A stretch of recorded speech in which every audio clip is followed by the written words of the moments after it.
bem-vindos ao nosso webinar de hoje, que tem como tema a justiça ao serviço da política.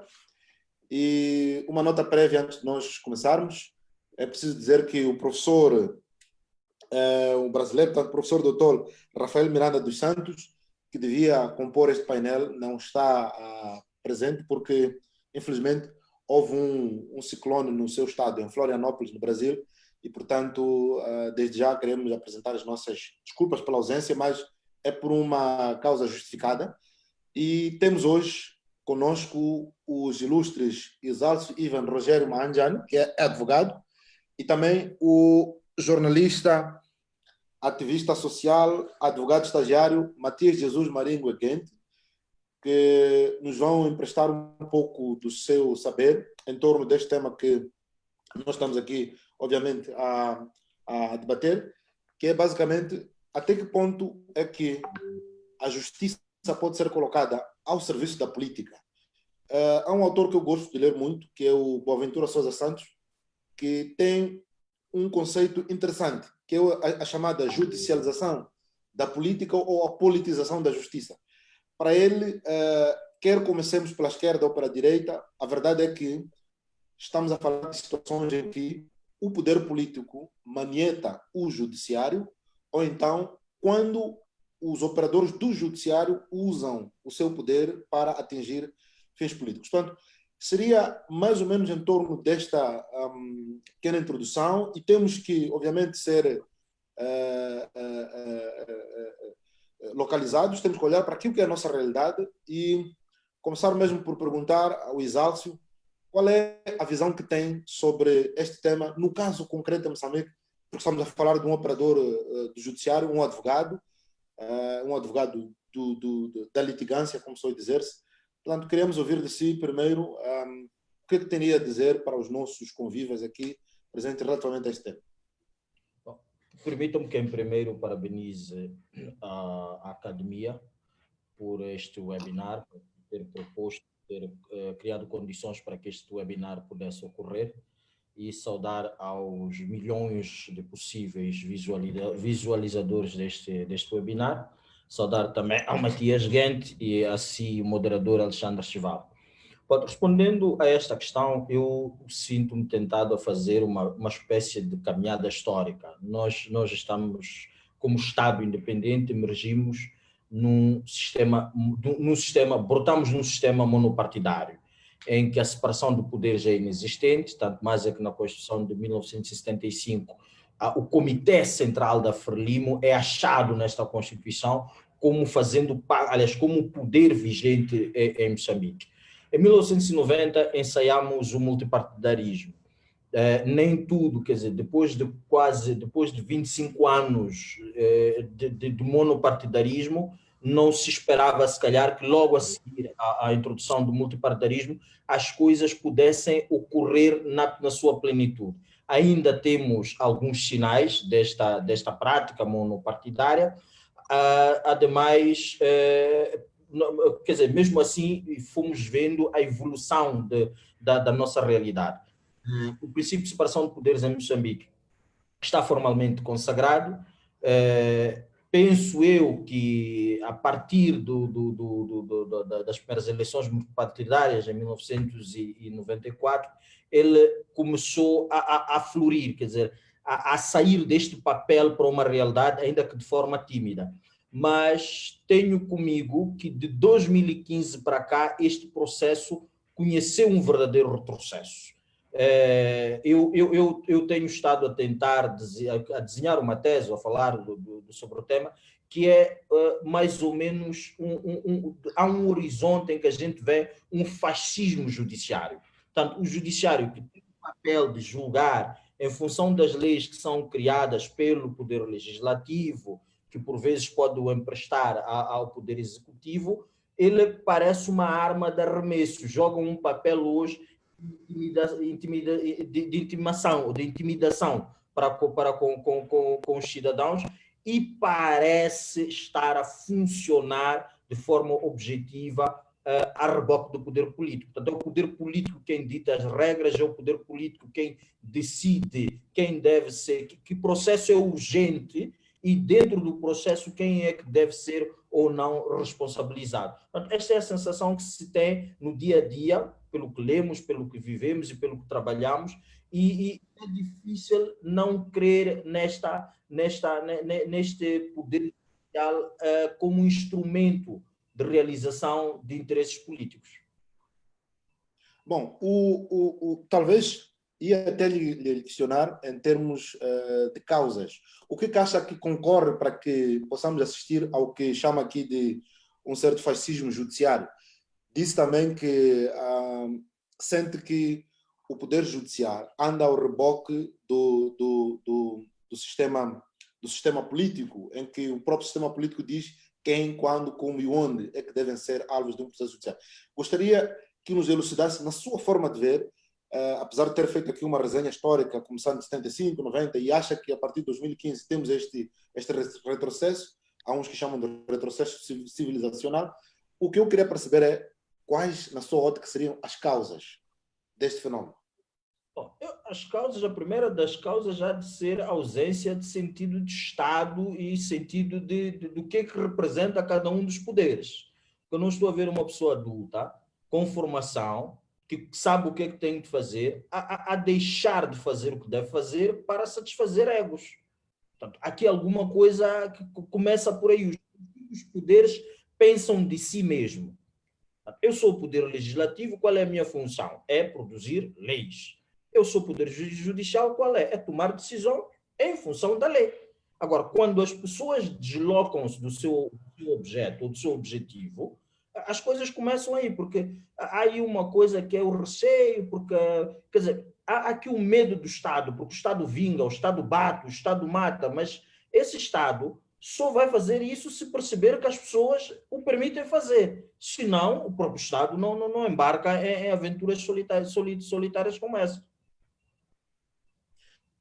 Bom, eu agora parto para si, Matias Guente, como operador de mídia, editor sénior de um dos melhores, se não um dos jornais com maior circulação no país.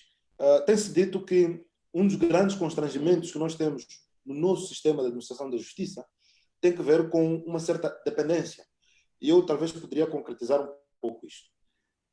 Os orçamentos para o setor da justiça são aprovados pela Assembleia da República enquanto poder legislativo, obviamente sob proposta do governo. Há quem acha que uma das formas que existe para libertar o judiciário das amarras do político, como o Isalto disse, se concordar com essa visão que o Isalto está a trazer, seria a criação de um orçamento independente, ou seja, a possibilidade de haver um poder do próprio judiciário diretamente requerer à Assembleia da República a aprovação do orçamento. Então, existe esta forma de pensar. Só é uma ponte que eu faço em relação ao que o Isalcio dizia, para perceber primeiro se concorda com esta visão do Isalcio e se esta seria ou não uma solução para, enfim, ultrapassar este dilema. Matias? Muito obrigado ao Santo de Chival e, em primeiro lugar, quero saudar a todos neste momento. Quero saudar também ao meu colega de painel, o Dr. Isalcio, e saudar a si, Alexandre Chival, e agradecer à APDS pela iniciativa que teve de organizar este evento. Na verdade, esses webinars tornaram-se a moda deste tempo de Covid, de uma forma também que temos de sobreviver aos tempos maus. Em relação à questão que me coloca, concordo parcialmente com o que o Dr. Isalcio mais já disse e gostava também de fazer uma pequena incursão histórica para não sermos muito injustos sobre aquilo que nós vamos aqui falar. A justiça deste país, quer a justiça, quer a política, está tudo ligado à própria história do país. Não podemos olvidar essa questão. Agora, o mais importante nisto tudo é falarmos de como é que o processo da construção daquilo que é o Estado de Direito Democrático foi sendo feito. Sobre a história não vou falar muito, porque o meu colega Exálcio tentou aqui trazer. Mas é importante olharmos para a nossa Constituição. Quando a nossa primeira Constituição, no preâmbulo da Constituição, há uma frase que eu gosto muito, que diz mais ou menos assim: a luta armada de libertação nacional, respondendo aos anseios seculares do nosso povo, aglutinou todas as camadas políticas da sociedade moçambicana no mesmo ideal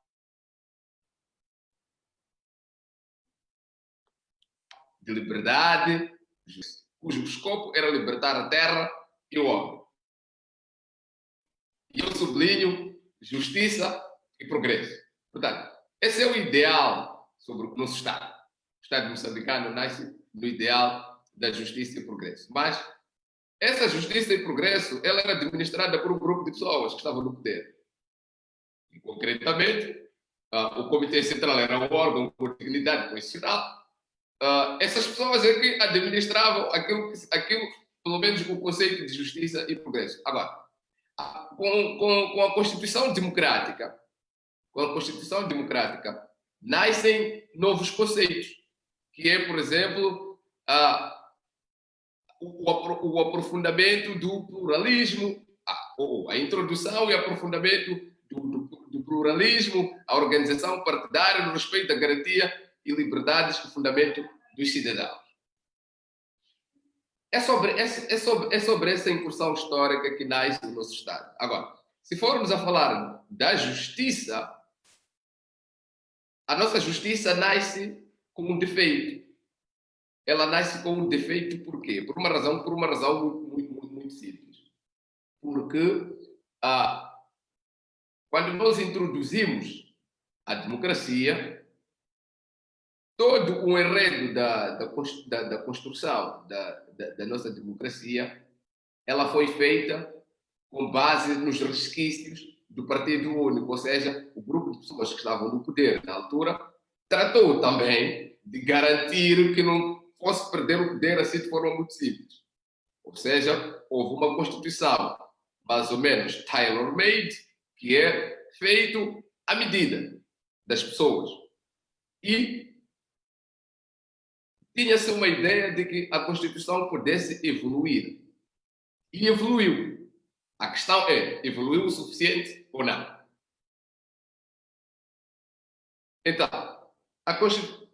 o artigo 3 da nossa Constituição, e eu gosto de falar da Constituição a partir de 2004, diz que a República de Moçambique é um Estado de Direito Democrático baseado no pluralismo, expressão, na organização política democrática, no respeito da garantia dos direitos e liberdades fundamentais do homem. Mas, como é que o Estado, através da justiça, seria capaz de garantir o pluralismo de expressão, a organização política democrática e o respeito das garantias dos cidadãos? Como é que isso seria possível? Isso só seria possível através da separação e interdependência de poderes. Na questão da separação e interdependência de poderes, a nossa Constituição foi cometendo um conjunto de erros que até aqui nunca foram corrigidos. Por exemplo, eu começaria, por exemplo, com a questão dos poderes que foram atribuídos ao chefe de Estado. A nossa Constituição foi atribuindo um conjunto de poderes excessivos ao chefe de Estado, desde logo sublinho a prerrogativa de nomear, por exemplo, o presidente do Tribunal Supremo, o presidente do Conselho Constitucional, o presidente e o vice-presidente do Tribunal Administrativo, incluindo o Procurador-Geral da República. Todos esses poderes é que deviam estar a gerir aquilo que nós chamamos de função jurisdicional do Estado. Se todos esses poderes, aliás, é uma coisa muito mais grave, que diz que até o nosso Procurador-Geral da República, pela Constituição, ele responde ao chefe de Estado. Respondendo ao chefe de Estado, sendo ele o garante da ação penal, nós temos um problema muito concreto. Portanto, em resumo, nós temos dois problemas no funcionamento da nossa justiça. O primeiro é a não separação concreta de poderes.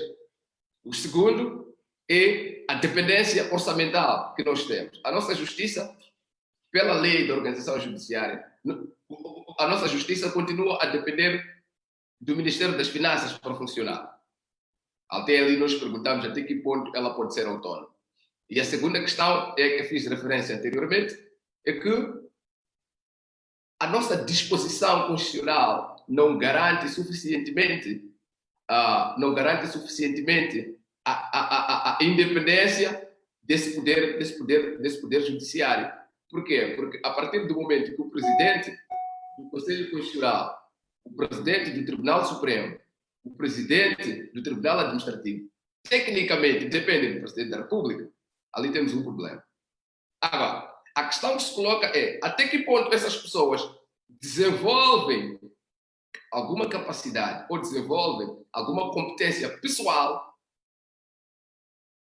naquilo que o meu colega Exalcio falava, desenvolve alguma competência pessoal de postura de Estado. Esse aqui é o ponto que nós temos que estar aqui a debater. Uma coisa é o quê? Foi nomeado pelo presidente. Até que ponto essa pessoa desenvolve uma competência abstrata ao ponto de exercer as suas funções com cultura de Estado? Porque o que é que nós temos efetivamente? O que é que nós temos efetivamente é que essas pessoas, quando são nomeadas, elas têm uma dívida de gratidão. E é essa dívida de gratidão que impera toda a máquina de funcionamento de justiça. E a justiça acaba funcionando tendo enteados, tendo os filhos legítimos. A questão que se coloca é até que ponto isso está a contribuir para a construção do nosso Estado de Direito Democrático. Concordo perfeitamente com o que o nosso colega, o meu colega Exalcio disse. Até que quando diz que a política ela tem a tendência de fazer um hijack à justiça. Mas esse é o problema das pessoas que têm que administrar a justiça. Não é é verdade sim que existe essa parte formal, essa parte da lei, mas até que ponto essas pessoas desenvolvem competências pessoais para perceber que elas são responsáveis pelo legado de Estado que vão deixar. Para mim essa é que é a questão principal. Muito obrigado, Matias Guente, por esta primeira intervenção, porque, por aquilo que pude perceber, coloca como constrangimentos, basicamente, dois aspectos. O primeiro dos quais é a chamada ausência de independência econômica, porque tudo isto é tabelado ao nível do Ministério da Economia e Finanças, mas também a questão do posicionamento das pessoas quando nomeadas. Porque é preciso ter aqui em linha de contas, e nesta questão da indicação dos titulares, creio que é importante fazer aqui uma distinção. A primeira é a nomeação dos presidentes dos tribunais. E incluo aqui o Conselho Constitucional, que é um verdadeiro tribunal. Estes, uma vez nomeados, a lei lhes garante, e até a Constituição lhes garante a devida independência. Ou seja, os juízes vão atuar de acordo com a sua consciência e de acordo com a lei. Isto é o que existe nos cânones do nosso próprio direito.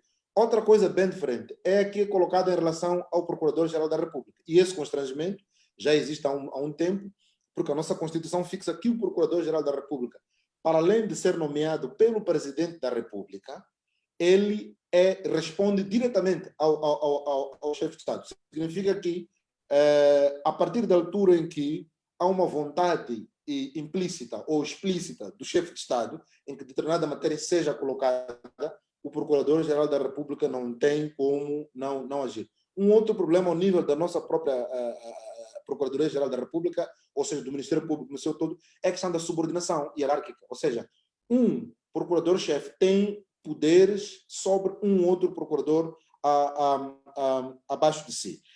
O que eu queria que nós discutíssemos aqui eram justamente duas questões. A primeira, até que ponto é que nós temos que, e talvez esta vai para o Exalcio, que é este desafio que o Guente lançou, até que ponto é que estes titulares dos órgãos da administração da justiça, no caso dos tribunais, podem desenvolver a devida competência para se desamarrarem daquilo que é o tal princípio de gratidão em relação às pessoas que os nomeiam. Mas mais do que isso é que nestas magistraturas, tirando a do Ministério Público, não há hierarquia. Qual é o poder que tem um presidente de um Tribunal Supremo, por exemplo, de dar ordem a um juiz do Tribunal Judicial? Mas mais do que isso, o segundo aspecto tem que ver com a Procuradoria-Geral da República. Como é que nós levaríamos a que a Procuradoria estivesse desamarrada dessas amarras todas? Passa a repetição. Bom, eu subscrevo também parte do que disse o Dr. Matias Quente. E respondendo às questões que me coloca, começaria pelo MP. O MP, o Ministério Público, neste caso, o garante da legalidade.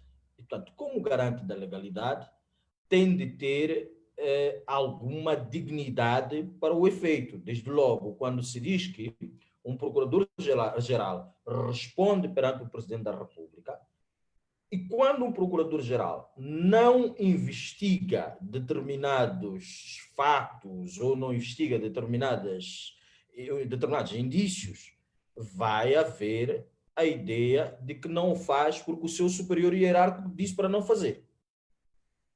Então, temos que arranjar aqui comecemos um bocadinho por este elemento formal, quer dizer, é nomeado, sim, mas que obedece à própria lei. Porque aqui o problema é este: se tivermos um gênio como presidente, essas coisas podem passar despercebidas. Mas se for um exalto, já não passam despercebidas.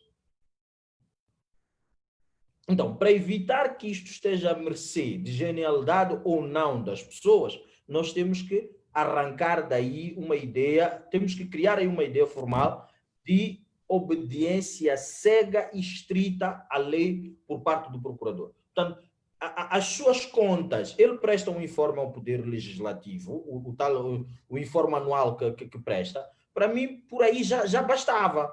Portanto, nós sabemos que há aí um órgão que vai sancionar este órgão que é o Ministério Público, e cortávamos esta coisa de obediência ao Presidente da República, porque não garante só por aí a transparência.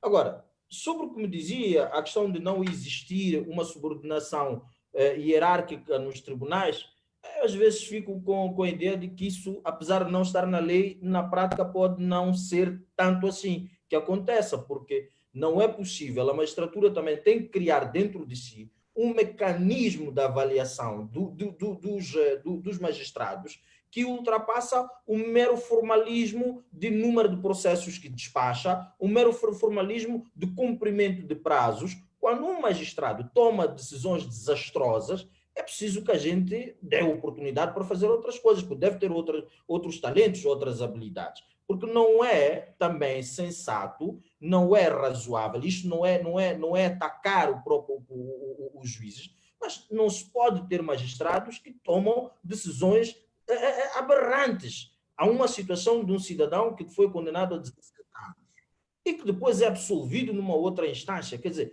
isto também carcoma a própria dignidade. E quando me fazia uma pergunta sobre o que é que se passa, é um problema de dignidade das pessoas naquilo que têm que fazer. Porque se alguém é pai, tem que agir como pai. E se alguém é tio, vai ter que agir como tio. Agora, não penso que ter magistrados deste gabarito coloque ou dê dignidade aos próprios magistrados. Mas atenção, o fato de não existir subordinação hierárquica na magistratura judicial não significa que não hajam estes tipos de pressão ou de indiciação de certas decisões.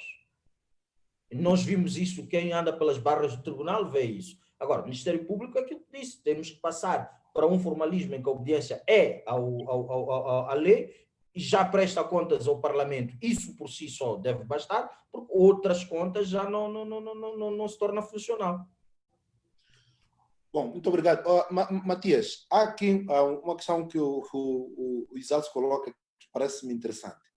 Tem que ver com o facto de, apesar de considerar que não existe formalmente uma hierarquia ao nível da magistratura judicial, mas a atuação dos próprios operadores acaba dando esta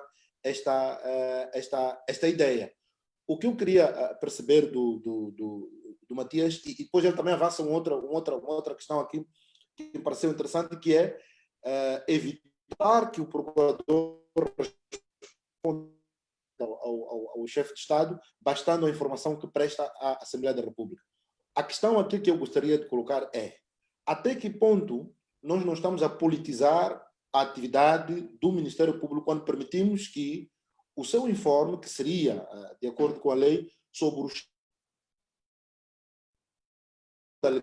vai estar sob égide de poderes políticos. Obviamente, sendo o Procurador-Geral da República nomeado pelo Presidente da República, não é? E obviamente suportado pelo partido, na nossa realidade concreta, que está no poder, é muito pouco provável que um deputado que suporta, cuja bancada suporta o chefe de Estado, possa ir em contramão com o informe do Procurador-Geral da República, de igual sorte que os deputados da oposição muito dificilmente hão de ir suportar a atividade do Procurador-Geral da República. Há esta proposta, mas considerar ou manter esta possibilidade dos informes sendo debatidos em sede da Assembleia da República não criaria aqui um outro vetor de politização. Tentaremos a tirar o assunto de um sítio e deixar um outro também que não deixa de ser político. Bom, em primeiro lugar, deixa-me dizer que sobre a questão da falta de hierarquias no Poder Judicial, é bom que assim seja, é bom que assim continue. Agora temos que debater até que ponto o capital humano que está lá se está suficientemente treinado ou tem a devida tarimba para cumprir com aquilo que é o artigo 3 da Constituição, que diz que o Estado subordina-se à Constituição e funda-se meramente na legalidade. Em relação à questão que me coloca sobre o facto do Procurador-Geral da República responder perante ao Presidente da República e só depois é preciso ver da forma como também está disposto na própria Constituição, só depois daquele que presta informação à Assembleia da República. E eu acho que isso não está lá por acaso. É um problema. É um problema muito sério. Acho que nós todos devemos concordar que não devia ser assim.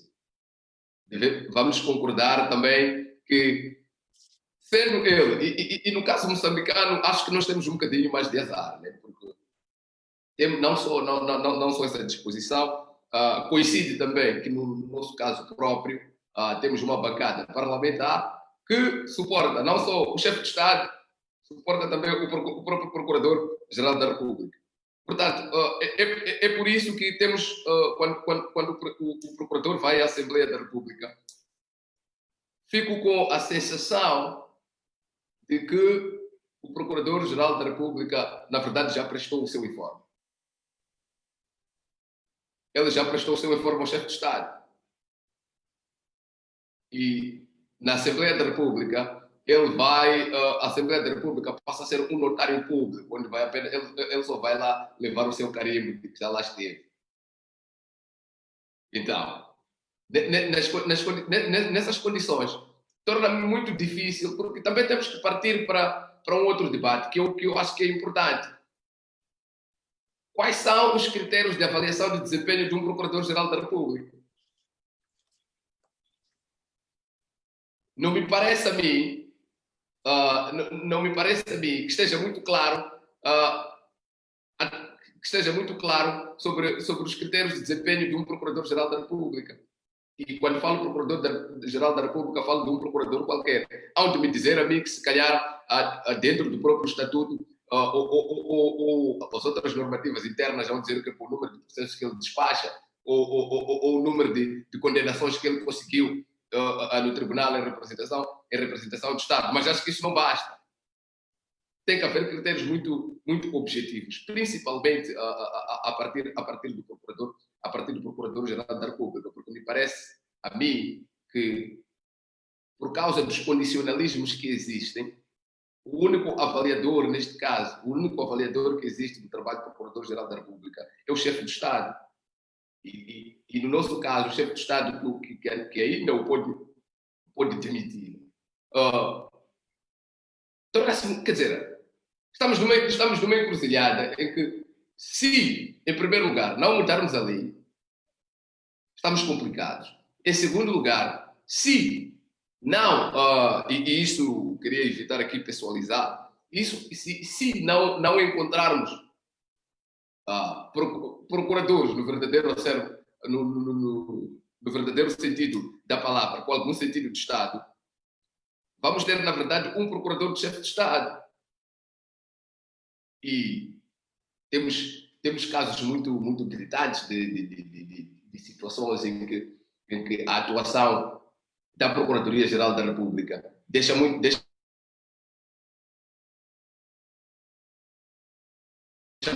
desejar. Exatamente por causa, lá mais à frente poderemos ter a oportunidade de falar desses casos. Mas temos que mudar a lei. Se não mudarmos a lei agora, no mínimo, encontremos critérios mais razoáveis. Eu acho que aqueles critérios que estão lá na Constituição para a indicação de um procurador não me parecem consensuais. Temos que encontrar critérios mais razoáveis para encontrar um procurador que seja, cuja os ingleses chamam accountability, que essa accountability seja feita com critérios muito claros. Não me parece haver essa clareza neste momento.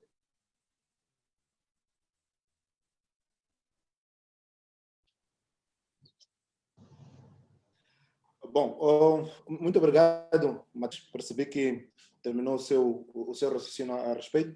Nós estamos há 31 minutos a abordar esta temática de uma possível politização da justiça, judicialização da política. Queria convidar aos que nos acompanham neste momento, querendo fazer as suas perguntas, as suas contribuições, e ia-me dar um espaço, talvez, cada um pudesse fazê-lo em 1, 2 minutos no máximo, para não nos perdermos aqui e darmos tempo para que todos possam, enfim, interagir. Não sei se há alguém que estará já disponível para fazer a sua pergunta ou quer deixar isto por escrito. Temos aqui pessoas que conosco participam. Sim, boa tarde. Não sei se haverá alguém que... Sim, boa tarde. Eu, Abreu Domingos. Sim. Obrigado por esta oportunidade. Estive a acompanhar atenciosamente a conversa que os participantes estiveram aqui a deixar ficar seus pontos de vista, mas eu pessoalmente penso que o grande problema não está no fato do Procurador-Geral da República ou o Presidente do Tribunal Supremo ser nomeado pelo Presidente da República, porque a nomeação pelo Presidente da República, chefe de Estado, não retira o mérito da competência ou das funções que deverão ser exercidas por aquela pessoa que foi indicada para seguir aquele fim. Agora, o que eu penso que devemos talvez ter em consideração é o que o que o outro participante esteve aqui a falar sobre a questão de qual é o critério sobre criar-se um mecanismo de avaliação de desempenho dessas pessoas nomeadas, porque isso é uma situação mesmo, não é só moçambicano, é um fato que ocorre, quero acreditar, em quase todo o mundo, até mesmo no Brasil, onde o entendimento é de que o sistema judiciário está separado da política. Existem certas funções, nomeadamente, por exemplo, o presidente do Supremo Tribunal Federal é nomeado pelo presidente da República Federal do Brasil, porque isso também são funções, é uma área judicial, mas que também deve, o Estado tem a preocupação de criar um critério que possa, de certa forma, controlar aquelas pessoas que que vão exercer aquelas ações por causa das responsabilidades a que é incumbida essas pessoas, porque a decisão que vem por parte daquelas pessoas podem ter impacto positivo ou negativo na vida das pessoas. Daí, eu acho que o problema não é o de ser nomeado ou não, mas sim de procurar saber se esse indivíduo que foi nomeado como Procurador-Geral da República ou como Presidente do Tribunal Supremo está ou não a cumprir com sua competência, observando a letra e o espírito da lei. Porque esse indivíduo, na sua atuação, na sua atividade, no seu exercício, é orientado dentro do bloco da legalidade e não simplesmente por uma ordem suprema vinda de fora, mas ele age dentro daquilo que as competências lhe dizem, assim o determinam, para que esse indivíduo possa exercer bem a sua atividade. É mais ou menos isso que eu gostava de deixar aqui. Obrigado. Obrigado. Não sei se há mais alguém. Pois é, eu queria intervir. Jânio Mutsuki. Mutsuki, muito obrigado, bom dia. Bom, eu vou tentar ser o mais objetivo possível. A questão que se levanta é, quando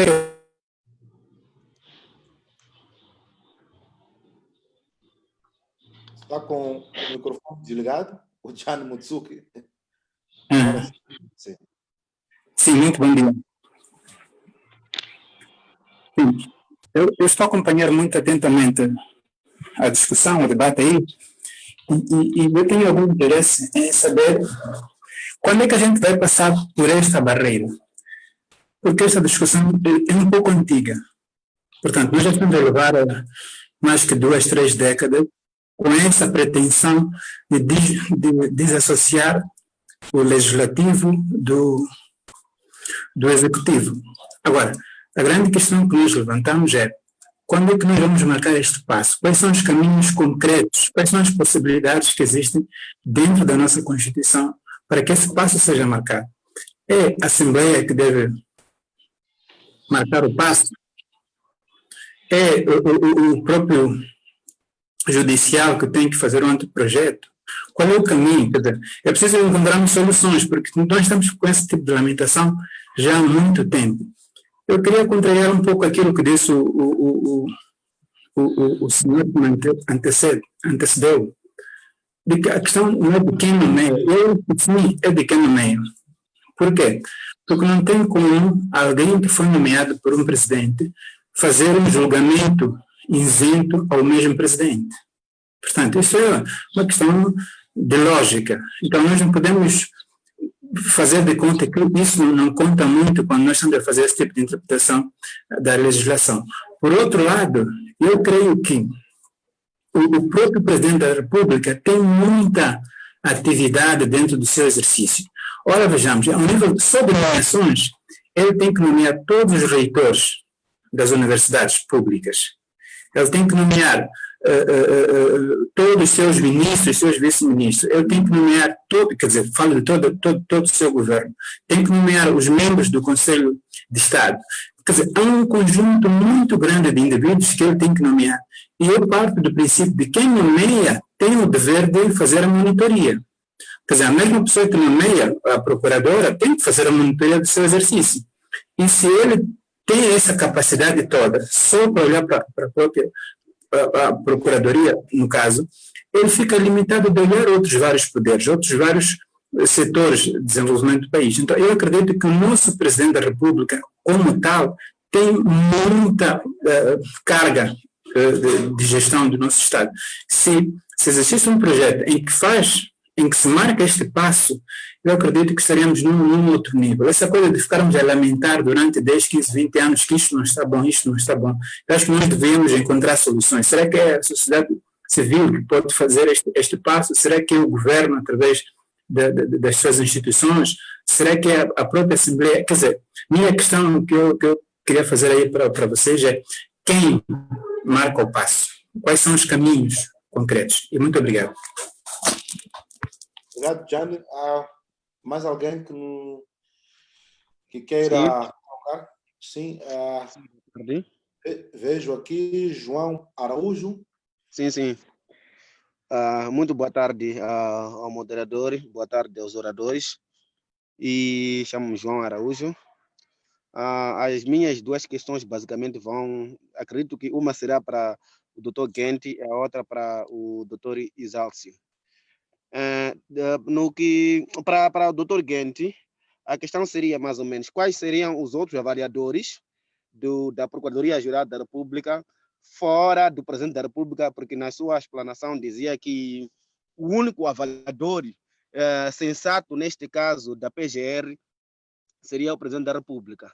E eu gostaria de saber, fora do Presidente da República, na sua ótica de análise, acha que poderia haver outras personagens, outras personalidades, o povo, a Assembleia da República, poderia existir numa outra esfera ou entidades que pudessem até avaliar o papel ou a execução ou o trabalho da Procuradoria-Geral da República, ou não?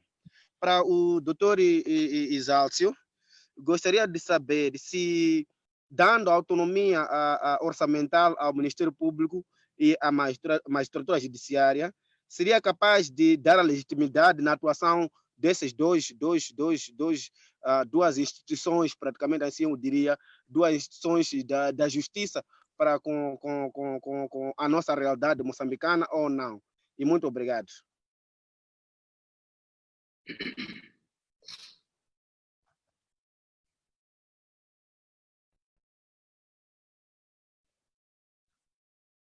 Obrigado, João Araújo. Aguardamos que mais alguém se possa juntar a nós para fazer as suas perguntas. O espaço ainda está aberto. Temos aqui vários ilustres que nos acompanham.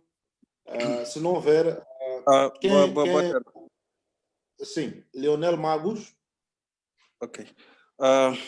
Parabenizar os apresentadores pela sua explanação e dizer que, em algum momento, eles foram unânimes em afirmar que o problema que nós enfrentamos hoje decorre da própria lei. Não, aliás, decorre das pessoas e não da lei. A minha questão seria, se nós estamos a entender que o problema decorre da lei, por que é que temos que mexer? Aliás, se o problema decorre das pessoas, por que é que temos que mexer na lei? A lei já é clara, tanto na atuação, quer dos juízes, quer dos procuradores, que estes dependem da lei e da sua consciência. Este dever de gratidão decorre de qualquer ser humano. Agora, se decorre de qualquer ser humano, por que é que nós temos que ir mexer na lei quando que o problema são as pessoas? E muito obrigado. Obrigado, Leonel. Há mais alguém que queira fazer uma pergunta, ou comentar, ou dar a sua contribuição? Não havendo, podemos... Sim, mais uma vez, boa tarde. Sim, doutor Chivar. Só uma questão de insistência, se é que eu percebi muitíssimo bem, para o doutor Gente mesmo. Ele dizia que, não sei se estou equivocado, né? Dizia que ele vê a atuação, ou começou a ver a atuação da justiça propriamente dita a partir de 2014 ou 15 para cá. E gostaria realmente que ele explicasse, que enfatizasse com mais subsídios esta particularidade dele conseguir observar que a justiça em Moçambique, quer dizer, deu o seu pulo ou o seu passo mais adiantado, mais alto, não sei qual é o termo que eu poderia usar, a partir de 2015 para cá. O que lhe leva realmente a acreditar ou a dizer ou a tecer essas considerações? Uma vez que a nossa Constituição da República de 2004 está muito bem especificada realmente a atuação da justiça e a atuação da política. Aliás, aí estamos a entrar praticamente no que concerne a teoria de separação de poderes. É claro que existe alguma interdependência, né? Mas eu queria mesmo saber, a partir do Dr. Gente, pudesse subsidiar realmente esta particularidade de 2015, 16, a atuação da justiça de 2015, 16 para cá. O que lhe leva realmente a acreditar isto? Porque a Constituição de 2000, aliás, a Constituição democrática, como ele muito bem dizia, de 1990 e de 2004, já até certo ponto dá primazia ao cidadão a poder aderir às instâncias da justiça, a poder fazer realmente aquilo que tornar a sua liberdade de expressão propriamente dita. Então, eu quero realmente entender um bocadinho do Dr. Guente, em linhas gerais, se não for muito a ser repetitivo. E muito obrigado. Bom, talvez esclarecer aqui ao Araújo que, quanto me tenho recordado, o Isácio é que fez referência a 2015 como um momento a partir do qual há um certo retrocesso civilizacional na justiça. Portanto, não sei se os dois concordam com esta colocação. Foi aquilo que eu percebi. O Guente, a não ser que o Guente queira agora dizer-nos que foi isso, mas pelo que percebi foi o Isácio que disse que é a partir de 2015 que ele vê um retrocesso. Exatamente. Iria ser primeiro a dizer, porque tenho o dever de esclarecer aqui umas coisas que você não me atribui de jeito que não disse. O Araújo pode desligar o microfone? Ok. Já está desligado, obrigado. Senhor Araújo pode ficar muito tranquilo que não fui eu que disse que a partir de 2000, até porque estaria a cometer um crime grave. Não disse isso. Há de ter entendido mal, provavelmente, o que o colega Isácio disse. Eu não disse mesmo que a partir de 2014 ou 2015 a nossa justiça marcou passos brilhantes. Não me recordo ter dito isso. E não sei se passo a responder as questões que me foram colocadas. Sim. Ok, iria começar com a primeira questão que foi colocada, que é de quando vamos passar por esta barreira, porque estamos nesse debate já há muito tempo. Olha, esse debate é, de facto, muito antigo e deixa-me aqui fazer referência ao professor Gilles Stack, que se bateu muito por uma revisão constitucional que desse mais independência, ou que trouxesse mais, não que desse mais independência, porque a independência está lá, mas que trouxesse mais clareza sobre a independência e a atuação do poder judiciário. Como é que nós ultrapassamos essa barreira? Eu acho que essa barreira se ultrapassa de forma muito simples. Sempre que nós quisermos mudar a Constituição, eu sabia que a Constituição foi mudada. Agora, a questão é, de todas as vezes que a Constituição foi mudada, ou de todas as vezes que houve reformas profundas e assinaláveis da Constituição, alguém precisou de dar um tiro. Esse é o nosso problema. E aqui também a culpa vai por aqueles que deram os tiros. Porque se essas pessoas também que deram os tiros tivessem Moçambique no seu interesse, provavelmente a revisão não seria apenas medida na demanda dos tiros que foram dados. Porque assim, deram tiros porque tinham um caderno de encargo. E quando esse caderno de encargo foi resolvido, esqueceram-se do país e nunca mais debatemos o país propriamente dito. Eu acho que mais recentemente tivemos uma revisão constitucional para acomodar uma aberração que temos agora, que é a questão dos secretários de Estado, dos governadores provinciais. Ou seja, sempre que temos uma oportunidade para rever a Constituição, nunca revemos a Constituição a pensar no país. Nunca revemos a Constituição a pensar no legado que essa geração quer deixar para o país. Todas as revisões que nós fizemos da Constituição da República foram feitas no sentido de acomodar demandas pontuais de um grupo de pessoas. E nunca pensamos no país como, por exemplo, a questão concreta de mexer nos poderes que o chefe de Estado tem. Em questões concretas, por exemplo, como a independência do Ministério Público. Infelizmente, nem eu, nem o João tem armas para dar tiro. Simplesmente temos o conhecimento que temos e para fazer questões como essas, para que possam ser tomadas em conta. Infelizmente, estamos num país assim, que funciona assim. Não vamos negar. em Moçambique, as alterações profundas foram conseguidas a tiros. Não estou a convidar ninguém a dar tiros, mas estou a tentar dizer que o que é que falhou nas revisões que nós fizemos anteriormente. Claramente, quem tem a iniciativa de lei está na Constituição. Os partidos políticos que estão com representação parlamentar o podem fazer. O Partido Frelimo o fez das outras, nas duas vezes, quando propôs a revisão da Constituição. Há uma passagem na Bíblia, e sem querer eclesiastiar isto aqui, há uma passagem na Bíblia que diz assim: havia um centurião que foi apresentar o seu servo doente a Jesus Cristo. Então, para Jesus Cristo sarar aquele servo, o povo foi ter com Jesus Cristo e disse assim: é lícito que lhe faça o que ele está pedindo, porque ele ama o país e ele construiu-nos um templo. Acho que é isso que está nos a faltar. Está faltando-nos o amor pelo país. Jesus Cristo só sarou o servo.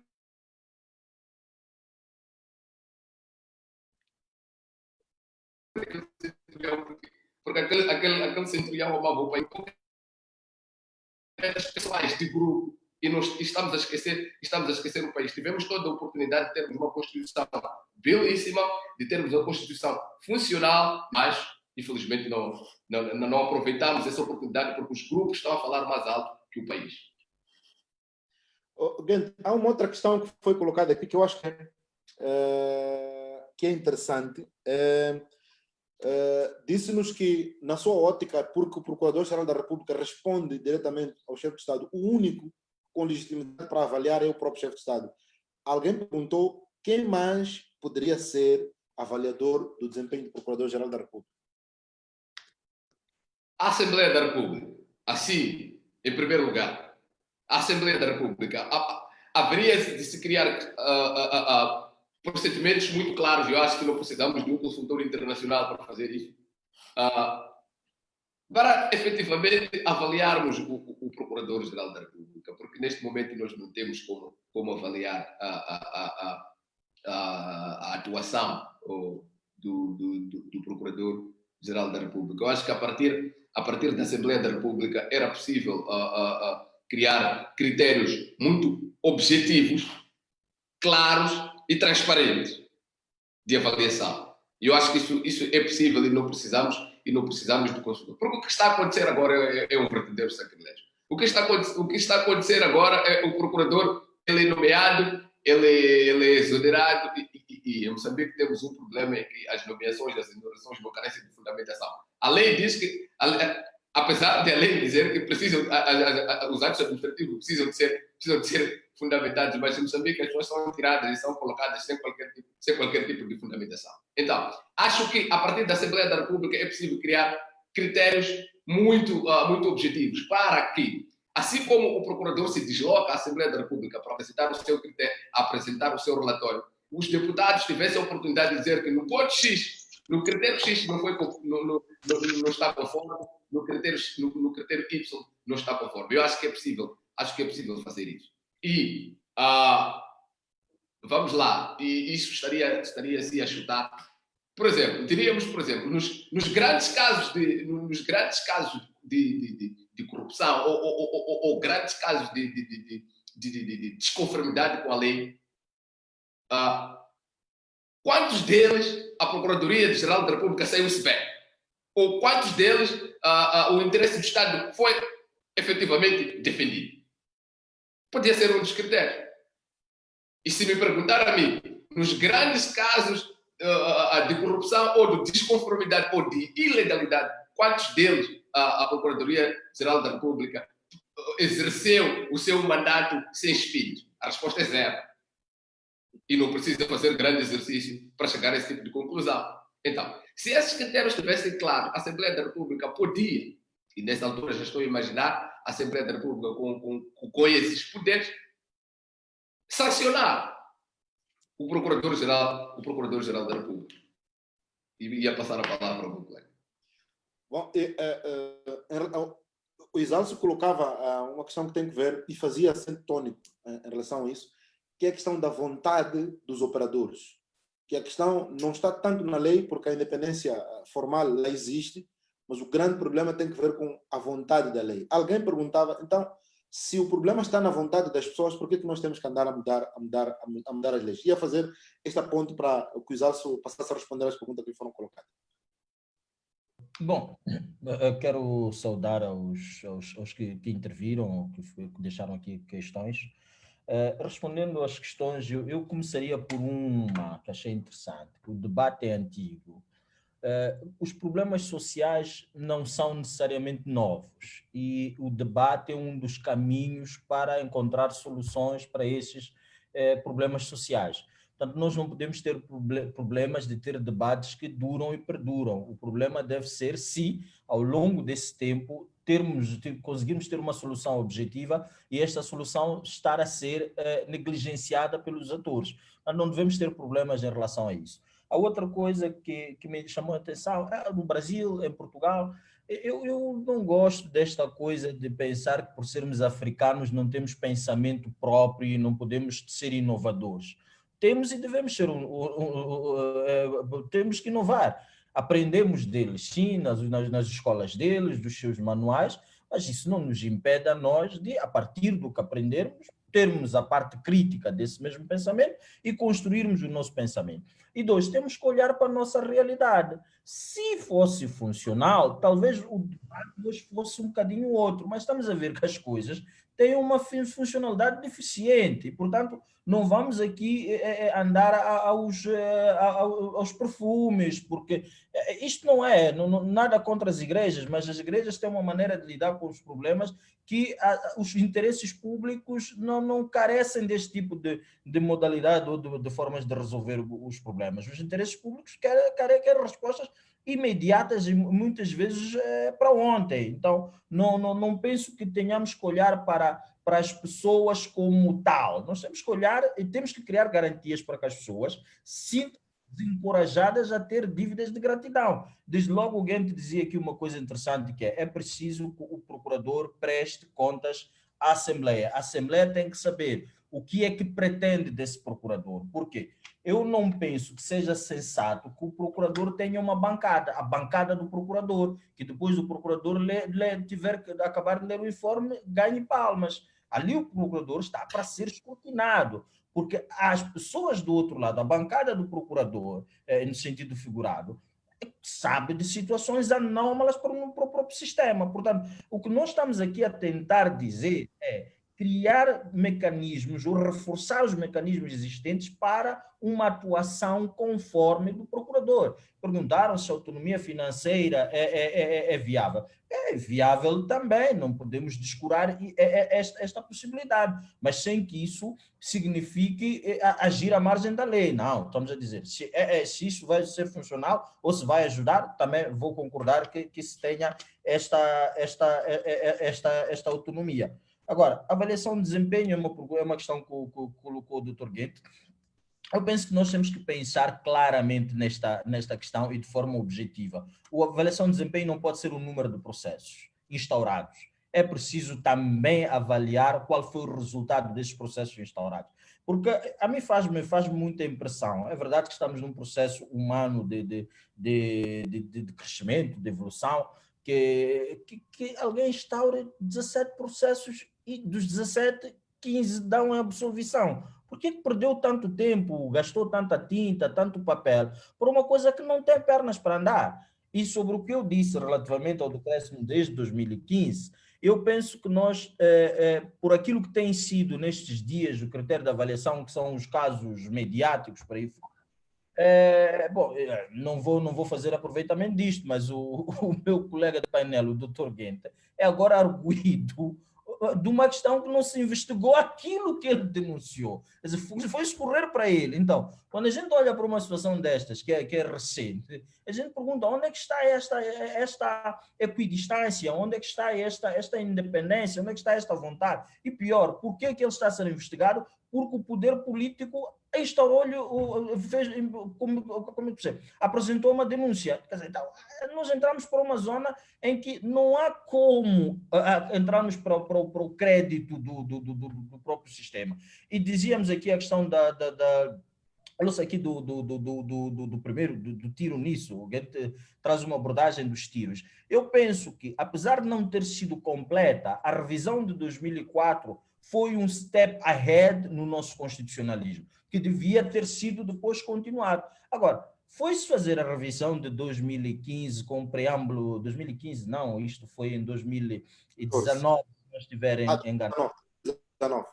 2019, com preâmbulos de paz definitivas e companhia, para mexer a Constituição, para criarmos um problema na administração pública.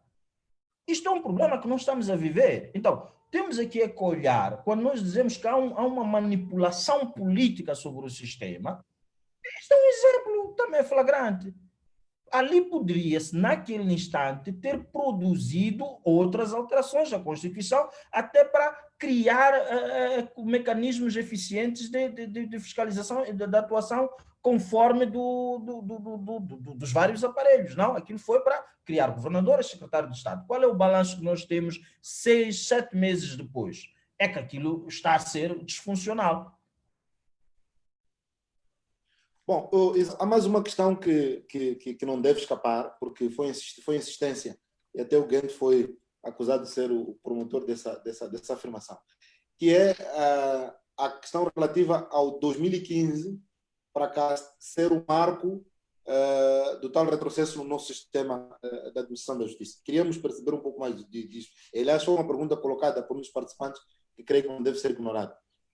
Bom, não ignoro a questão colocada. A minha questão é olharmos para aquilo que está de facto a acontecer. Nós temos situações em que o Poder Executivo vai a Washington, ao FMI, aprova uma auditoria com fins judiciais, vem aqui, lança-se o concurso, depois põe-se o Ministério Público a lançar esse concurso, e a justificação estapafúrdia que vem em muitos documentos é que a complexidade obrigou com o Ministério Público, quando a gente tem elementos de imagem descrita de que aquilo foi um acordo que se fez entre o governo e o FMI. Então, querem me convencer a mim que uma atuação dessa é conforme? Não é. E marca um ciclo, inegavelmente. Muito bem. Pude perceber das duas intervenções que há unanimidade quanto à necessidade de usarmos a Assembleia da República como palco privilegiado para aferir a atuação, ou seja, o desempenho do Procurador-Geral da República. A questão que eu gostaria de colocar em relação a isto, e é uma insistência, é se não estaremos com a transferência destas competências do Presidente da República para a Assembleia da República a transformar a atuação do Ministério Público numa atuação política. E mais do que isso, só para fazer ponto a isso, há aqui a necessidade de olharmos para um fenômeno que é quase olhar a atuação do pendente corrupção. Sempre que o Procurador-Geral da República vai à Assembleia, há sempre uma preocupação de ver quantos casos de corrupção, quem são os corruptos.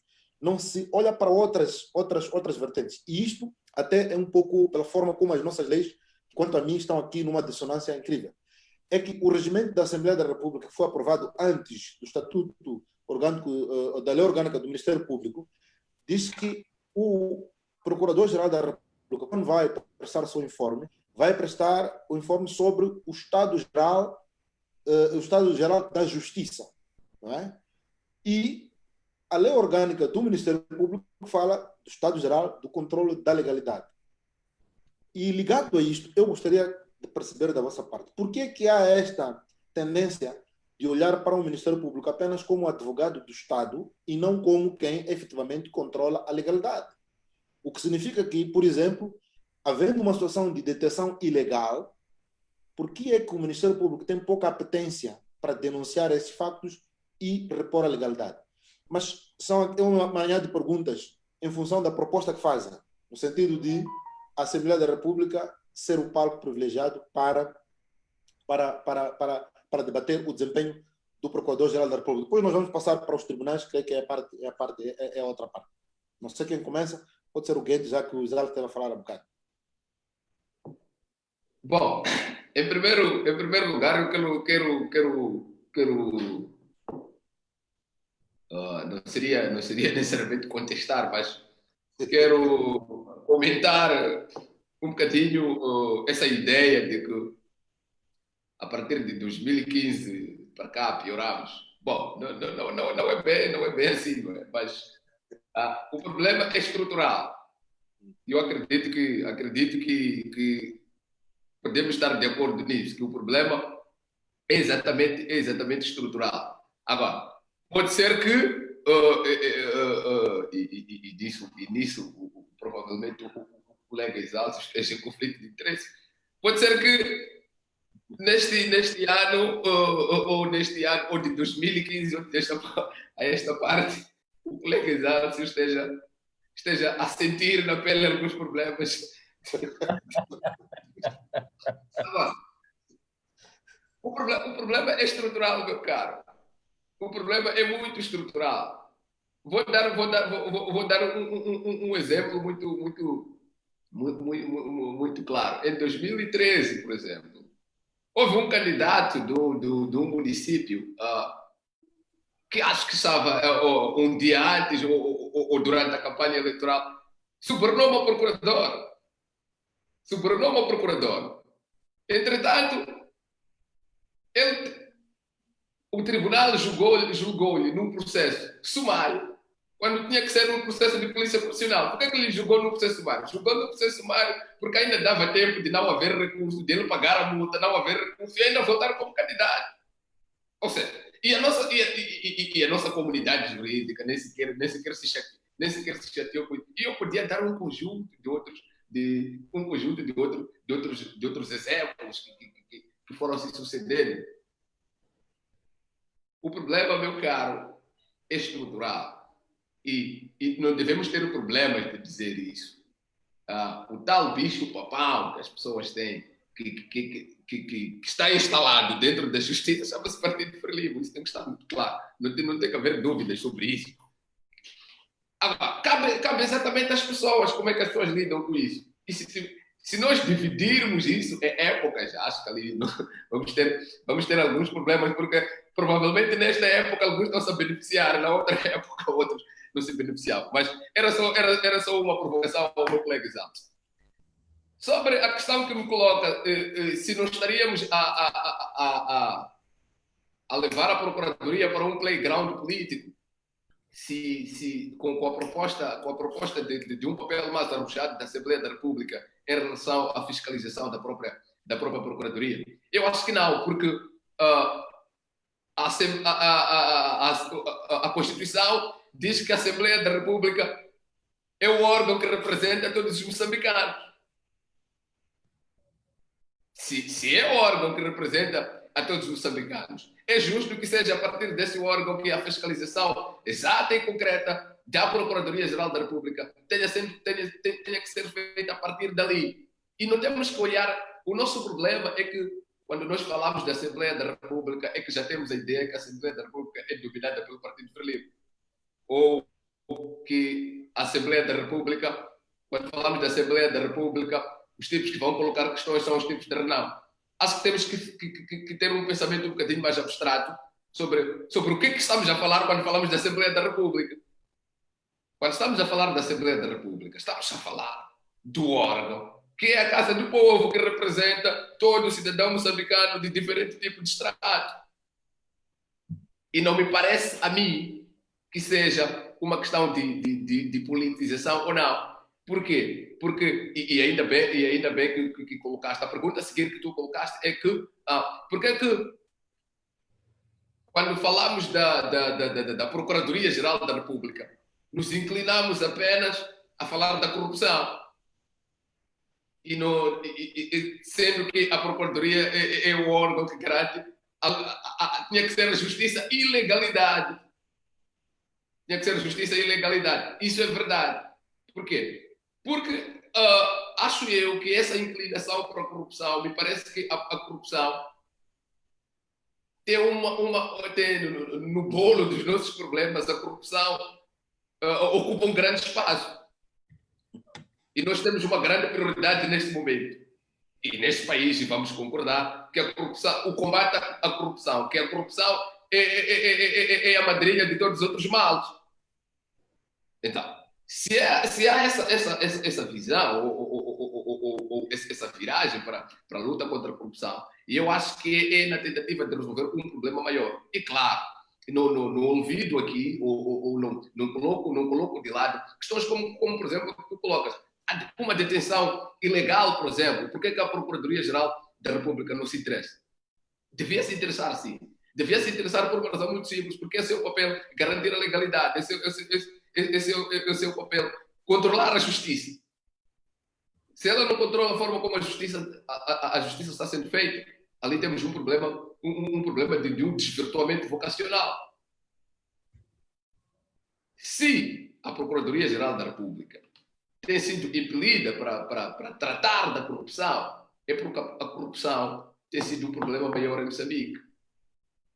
A corrupção a corrupção, ou seja, a corrupção não só é ali onde ela está sendo feita, ela tem efeitos até sobre a própria Procuradoria, percebe? Então, não me parece muito errado esse pensamento, e não me parece também errado o pensamento de irmos à Assembleia da República, porque acho que não vejo um outro órgão.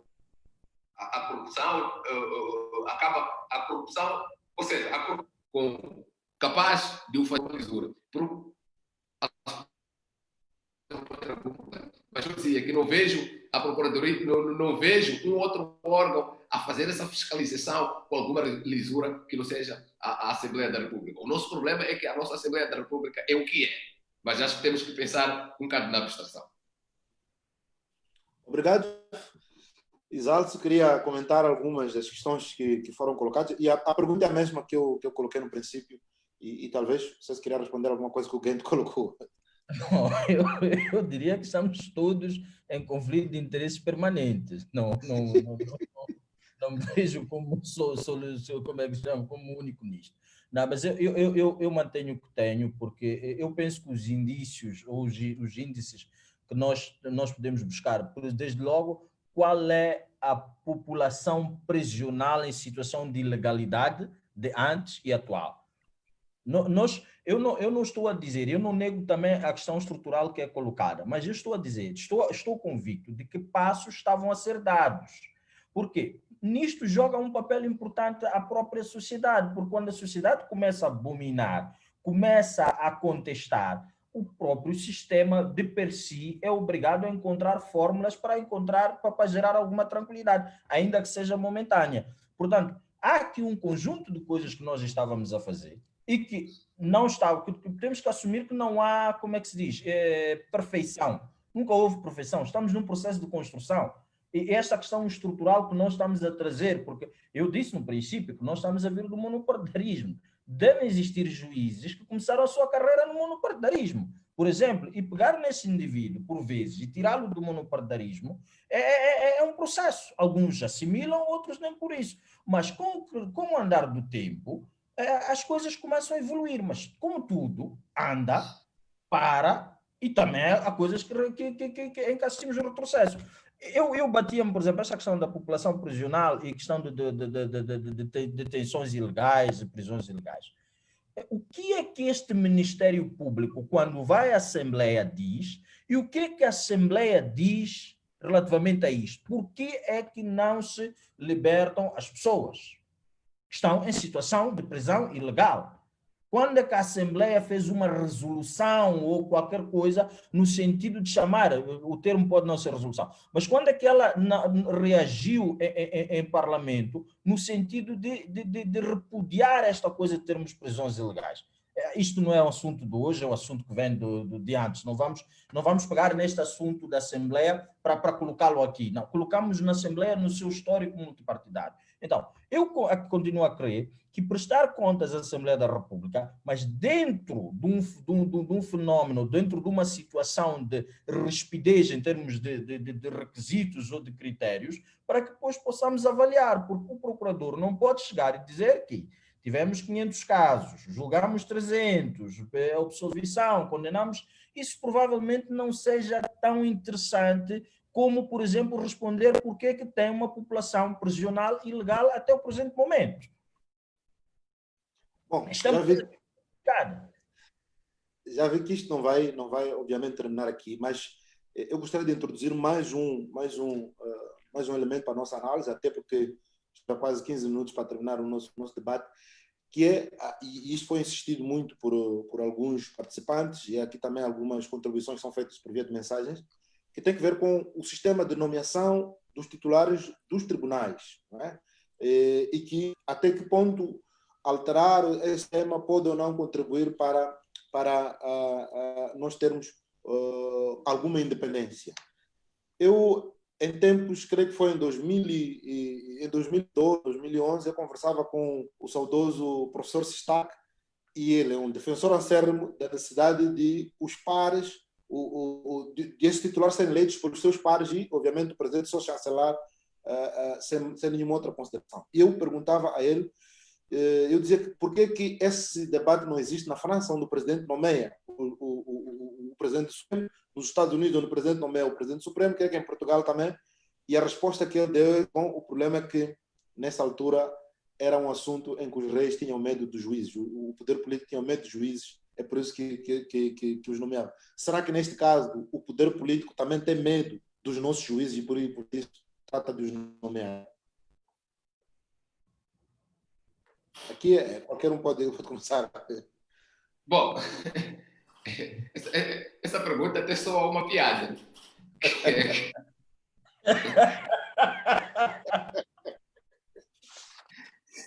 Se os juízes se o poder tem medo dos juízes. Se o poder político tem medo dos juízes, claro que não, porque é impensável no contexto em que nós estamos. Mas eu gostava só por uma questão de critério ou de clarificação do meu raciocínio.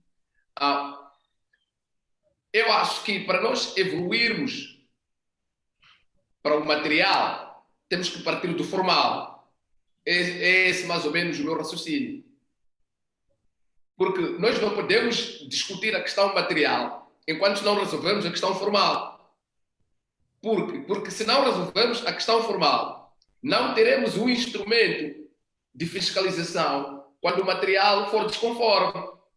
Por isso eu continuo a defender a ideia de que a questão da nomeação ela é problemática.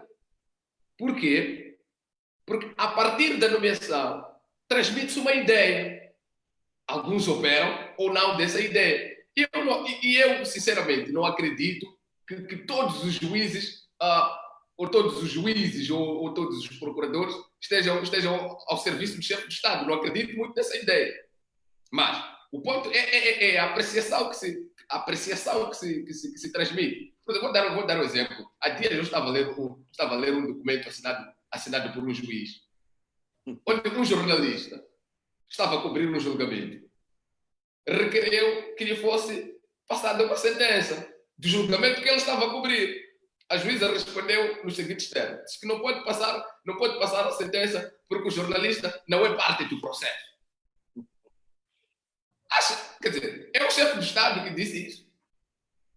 Não acredito que seja o chefe do Estado que tenha dito isso. Isso é um problema básico de incompetência geral. Então, tal como existem muitos outros exemplos, eu já fui chamado à Procuradoria alegadamente porque tinha que explicar um cartoon, tinha que explicar um desenho. A Procuradoria sentiu-se ofendida por causa de um desenho. Hoje também, sem querer estar aqui a falar de mim toda hora, hoje eu tenho um processo às costas porque publiquei um contrato altamente mafioso. E no lugar da Procuradoria ir se preocupar com essas pessoas que estão atrás dessas coisas que foram denunciadas, estou a ser intimado para dizer quem me deu o documento. Portanto, isso é um problema de incompetência, não é o outro.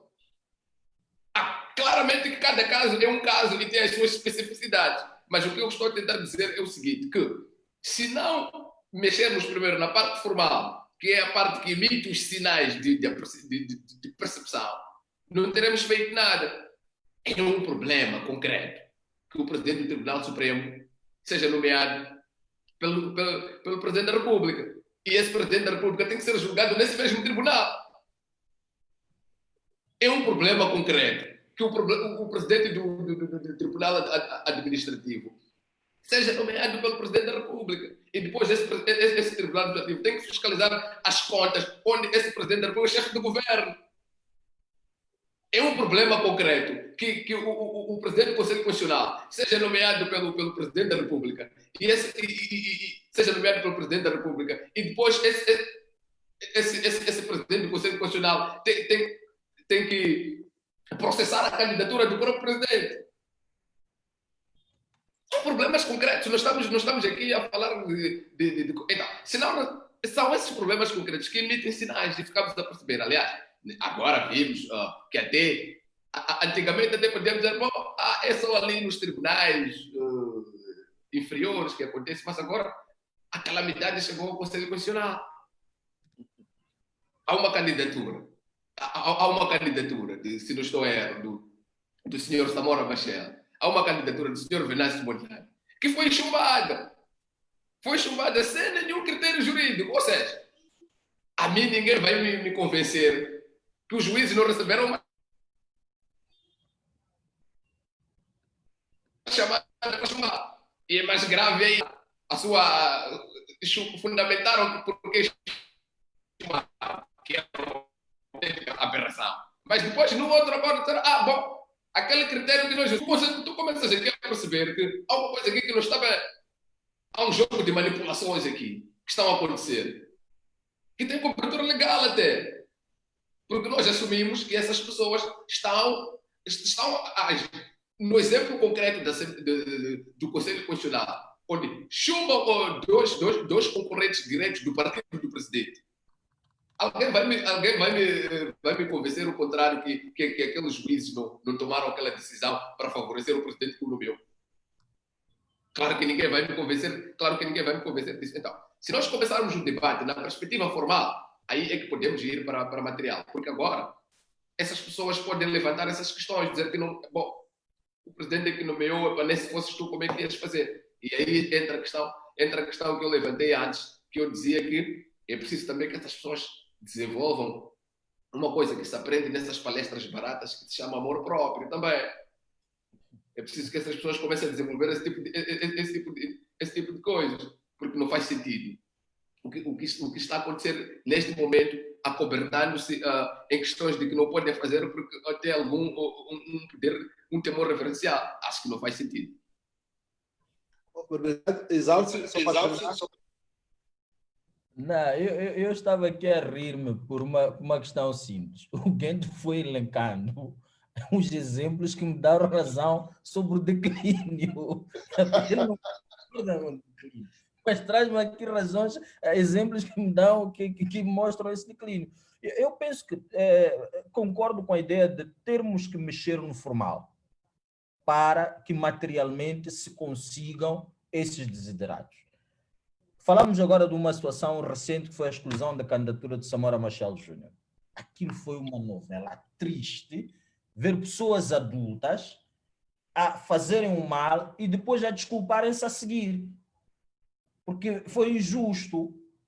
Eles tinham ferramentas para fazer alguma coisa. Então, não podemos aqui olhar para esta questão e achar que não há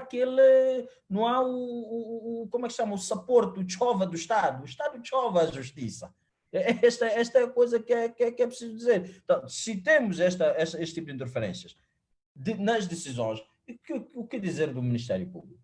É que não vai tardar. Quer dizer, agora nós estamos numa situação em que, por falar nisso de segredo de justiça, como diz o Guento, o Jornal Notícias chegou a publicar uma acusação que não estava ainda sequer na posse dos visados e não houve alarido de segredo de justiça coisa alguma. Então, quer dizer, são estas pequenas coisas que me levam a esta conclusão. Eu posso estar a ser induzido, posso estar a ser biased, mas o meu entendimento é esse. E quando se vai aos tribunais, outro é o problema, a prática judiciária. É que não passo certidão porque não é parte. Aquele processo é público, já não está na situação de segredo. é público o processo, não tem outro nome. Então, este tipo de questões, quando se tem um rumo e o rumo é progressivo, acabam por vezes até passando despercebido, porque se tem na mente de que a ideia principal é melhorar as coisas. Mas quando não se parece ter um rumo idílico,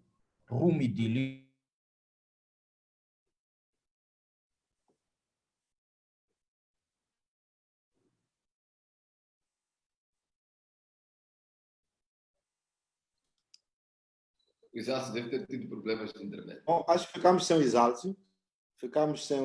Também o tempo está quase a deixar-nos. Mas há aqui uma pergunta que eu inevitavelmente terei que fazer, para não ser acusado de ser. Não sei se o Exálcio já está. O Exálcio já está de volta. Por isso, cortaram uma energia do sítio. Agora, não sei se é casuístico ou... Mas só para... Pode concluir o seu raciocínio para irmos à última que eu gostaria de fazer. Então, eu dizia que, na verdade, tenho a percepção de que as coisas... houve um downgrade no rumo em que nós estávamos a tomar, mas também concordo que há questões estruturais aqui por ter em conta, e no fim nós precisamos necessariamente de garantias para ter um sistema que seja coerente, seja razoável e seja insuspeito. Bom, eu não quero ser acusado de fazer afirmações, até porque o meu papel aqui não é fazer afirmações, mas é colocar perguntas aos senhores e os senhores responderem e ser responsabilizados por isso. Última pergunta, e de forma sintética. No nosso país, a justiça está ou não ao serviço da política? Em função do que foram dizendo aí. Não quero ser acusado de... Eu até tenho a minha conclusão em função do que foram dizendo, mas eu quero ouvir de Vossas Excelências o que tem a dizer em relação a isso. Bom, acho que a pergunta agora vai para mim. Eu acho que, efetivamente, e não estaria aqui a dizer nenhuma heresia, se eu dissesse que a justiça está assim ao serviço da política. E os exemplos abundam como cogumelo em tempo de chuva. Porque até agora, o que nos é mostrado, nós nunca vimos uma atuação, ou se vimos, são muito poucas, e é preciso também abrir um parênteses para saudar esses homens e mulheres que dentro de toda essa loucura têm prestado algum serviço ao país, mas e eles são uma gota no oceano.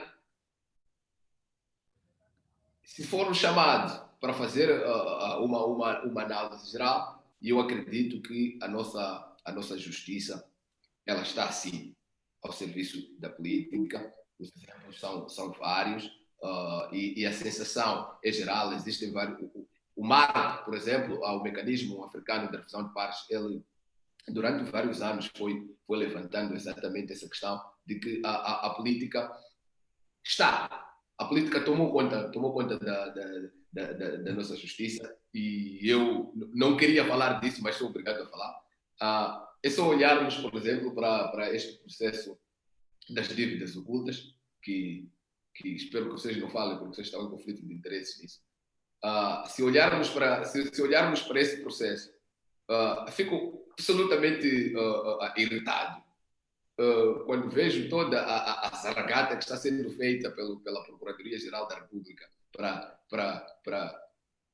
extraditar Manuel Chang, escreve até para extraditar, para o responsabilizar.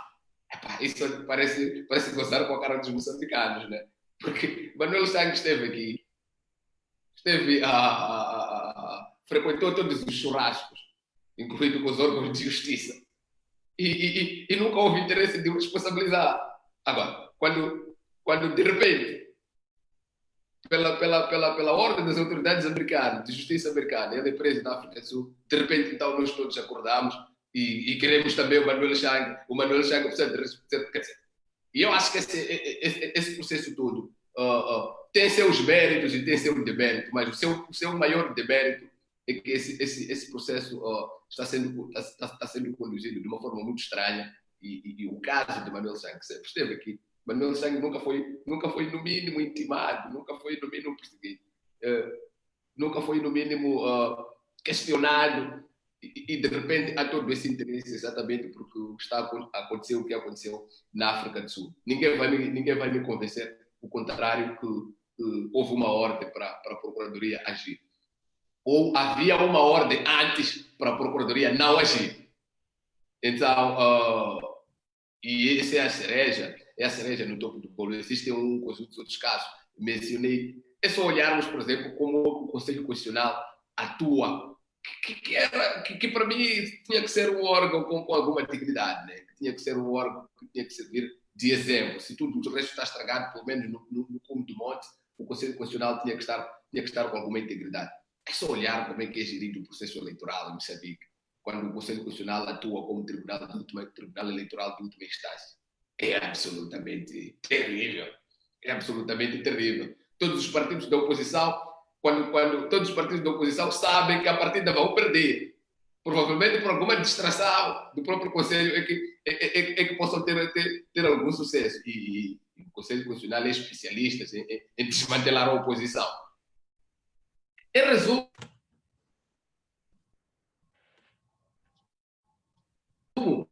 meu caro, em resumo, eu acho que precisa de marcar muitos passos. Precisamos de homens e mulheres que amem este país. Precisamos de homens e mulheres que estejam ligados para as gerações futuras. Não possam deixar um fardo jurídico, porque quando nós todos morrermos, vamos deixar um país um país que já não se governa. Porque temos as nossas leis, mas nós somos os primeiros a não cumprir com leis por causa de alegadas ordens superiores ou as tais diretivas superiores. Porque assim como estamos, não dá. Assim como estamos, não se constrói um país. Assim como estamos, não se adquire a respeitabilidade. Porque é só ver, eu vou aproveitar aqui só esses minutos que me restam. É só ver qual foi a resposta da África do Sul em relação ao pedido que Moçambique fez para a extradição de Manuel Chang. Aquela resposta devia envergonhar a todos nós moçambicanos. E eu acho que isso não é uma questão só da Procuradoria, não é só uma questão só dos tribunais moçambicanos, mas é uma questão de todos os moçambicanos. A Procuradoria-Geral, as autoridades sul-africanas, o que disseram concretamente no seu documento para rejeitar os pedidos da Procuradoria moçambicana? É que o Estado moçambicano não é sério.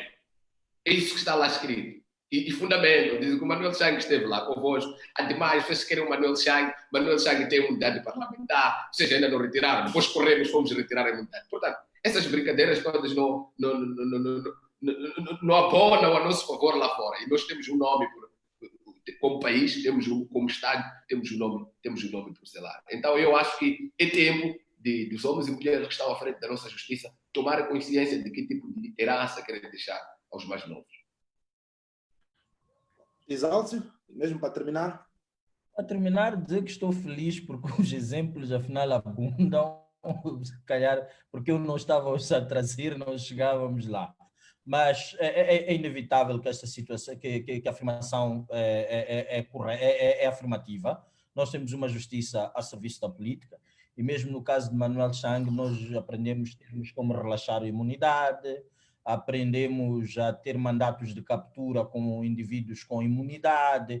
Portanto, os exemplos são aos pontapés e são exemplos que demonstram que, de fato, há uma captura do judiciário pelo Estado. Há de haver aí um ou outro, e também não são todos capturados, há excelentes magistrados comprometidos com o sistema e que amam, sobretudo, a sua pátria e que dão o melhor de si para deixar algum legado. Que agora a estupidez até vem em decreto, quer dizer, as pessoas nem têm medo de estar a deixar rastros. Não ilegal, eu esqueci-me de uma coisa interessante, que é ver um cidadão, por ser declarante, não prestar declarações ao lado do seu advogado. Isso é tese ou doutrina no Ministério Público. Então, está ou não está capturado? Captura de um lado, do outro lado, ineficiência. São as minhas últimas palavras. Bom, meus senhores, muito obrigado pelo vosso tempo e por nos terem feito sobrevoar sobre vários temas. Não é nossa intenção transformar-nos em insurgentes judiciais, mas simplesmente é dar o nosso contributo e esperamos que quem desse lado esteja a ouvir simplesmente saiba que são cidadãos que querem apenas exercer o seu constitucional direito de livre opinião e contribuir para que uma pátria como a Moçambique seja uma pátria melhor. Até a próxima e espero que possamos nos encontrar noutras temáticas e queremos agradecer aqui os organizadores deste evento e para nós foi um prazer estar na vossa companhia. Obrigado. Obrigado. Obrigado. Tá certo.